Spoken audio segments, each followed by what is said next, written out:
এই ক্লাসে আমরা ভিজুয়ালাইজেশনের আরো কিছু গ্রাফ এবং চার্ট সম্পর্কে জানবো। যেমন লাস্ট ক্লাসে আমরা বলেছিলাম আমরা map chart, scatter plot chart এবং গড় চার্ট এই চার্টগুলো সম্পর্কে একটু আইডিয়া নেব। আমি এখান থেকে স্ক্যাটার প্লটটা নিয়ে নিচ্ছি সর্বপ্রথম। স্ক্যাটার প্লটে হচ্ছে মূলত আমরা তুলনা করি, একাধিক ভেরিয়েবলের মধ্যে তুলনা করি। তো সেজন্য আমি সাপোজ একটা আমার সেলস এবং প্রফিটের মধ্যে তুলনা করতে চাচ্ছি। তো আমি এক্স এক্সিসে দিয়ে দিচ্ছি আমার সেলস, এক্স এক্সিসে সেলস দিয়ে দিলাম এবং ওয়াই এক্সিসে দিয়ে দিচ্ছি প্রফিট। আপাতত ভ্যালুজ লেজেন্ড এগুলো আমি রাখতে যাচ্ছি না আর কি, এগুলা ব্ল্যাঙ্কই রাখতে যাচ্ছি। Some of profit, some of sales. আচ্ছা, আমি চাইলে লেজেন্ডের এখানে হচ্ছে আমার আর রিজিয়নটা রেখে দিতে পারি। হ্যাঁ, যে লেজেন্ডের এখানে আমি রিজিয়ন রেখে দিলাম। তাহলে কি হল, আচ্ছা রিজিয়নটা তো আমাদের দরকার নাই, আমি একটা কাজ করি, কাস্টমার স্যাটিসফ্যাকশন সাইজে রেখে দিলাম, কাস্টমার স্যাটিসফ্যাকশন।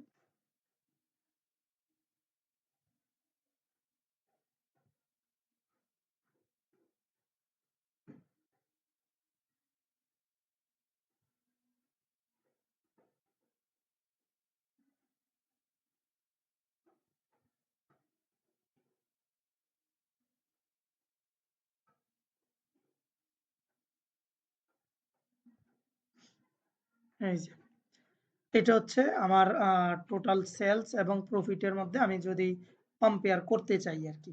এখানে মূলত আমি এক্স এক্সিসের শুধু সেলসটা রেখেছি। সেলসের সাম অফ সেলস রাখলে কিন্তু আবার এই কি বলে শুধু একটা মাত্র সিঙ্গেল বাবল আমাকে দেখাবে। একটু আগে আমরা যেটা দেখলাম আর কি। এটা সামটা না রেখে আমরা এখান থেকেও কিন্তু চেঞ্জ করে নিতে পারি। এই যে ডোন্ট সামারাইজ, মানে আমি কোনো সামারাইজ করতে যাচ্ছি না, শুধু আমার যে সেলসের পরিমাণ সেগুলাকে দেখতে যাচ্ছি। এখন আমরা যদি গ্রাফের দিকে একটু তাকাই তাহলে আমরা কম্পেয়ার করতেছি সেলস এবং প্রফিটের মধ্যে। আমার সেলস এখানে 4000, প্রফিট মোটামুটি হচ্ছে 1000 এর মতো। আমার এখানে সেলস যখন দ্বিগুণ হয়ে গিয়েছে 8000 এর মতো, সেখানে প্রফিট 2 এর কম, অনেকটাই কম, 2000 মানে 1600 এর মতো প্রফিট দেওয়া আছে।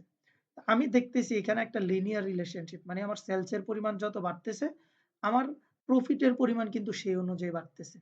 তো আমরা এখান থেকে একটা ভালো সিদ্ধান্ত নিতে পারি যে হয়তোবা আমাদের কম সেলস, যেগুলা থেকে প্রফিটের পরিমাণও আমার কম, সেই প্রোডাক্টগুলো হয়তোবা আমরা চাইলে রিমুভ করে দিতে পারি। যেগুলাতে আমাদের সেলসের পরিমাণও বেশি হচ্ছে এবং প্রফিটের পরিমাণও বেশি হচ্ছে, সেগুলাকে চাইলে আমরা এখান থেকে পিক আপ করে আমাদের এখানে আরো স্টোর করতে পারি।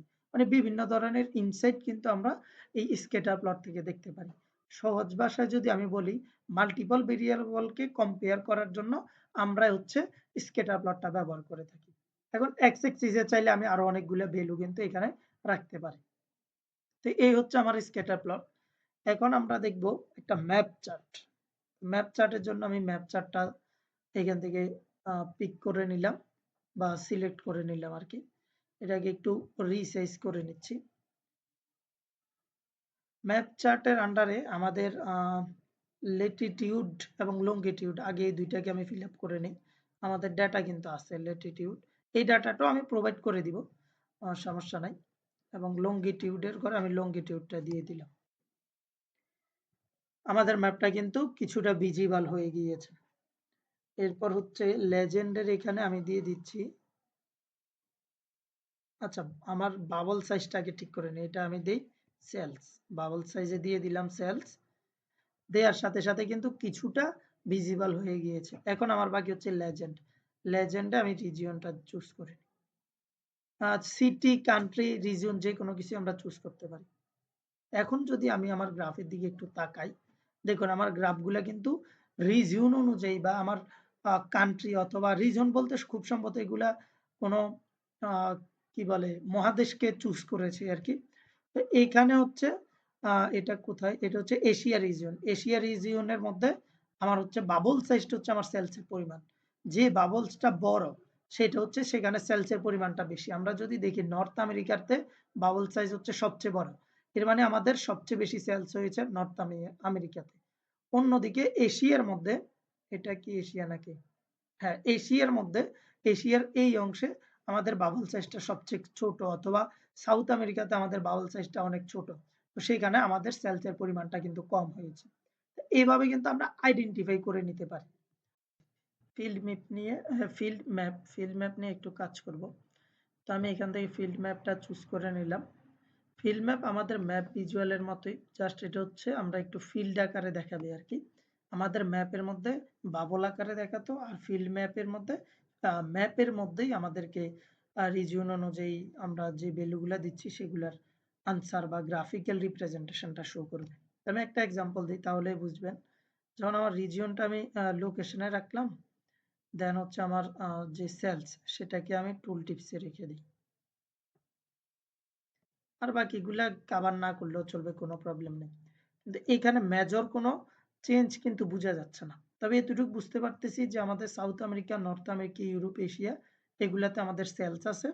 অন্যদিকে আফ্রিকা, অস্ট্রেলিয়া এগুলোতে আমাদের সেলস নাই। কারণ ফিল্ড করা শুধু ওই নির্দিষ্ট এরিয়াগুলি। এখন আমি এটার একটু ফরম্যাটিং করি। ফরম্যাটিং করলে ব্যাপারটা আরেকটু ক্লিয়ার হবে আমাদের জন্য। এখানে ম্যাপ সেটিং এর আন্ডারে রোড আছে। আমি চাইলে এটাকে এরিয়াল ভিউতে কনভার্ট করতে পারি। এটা হচ্ছে আমার এরিয়াল ভিউ। এটা হচ্ছে আমার ডার্ক।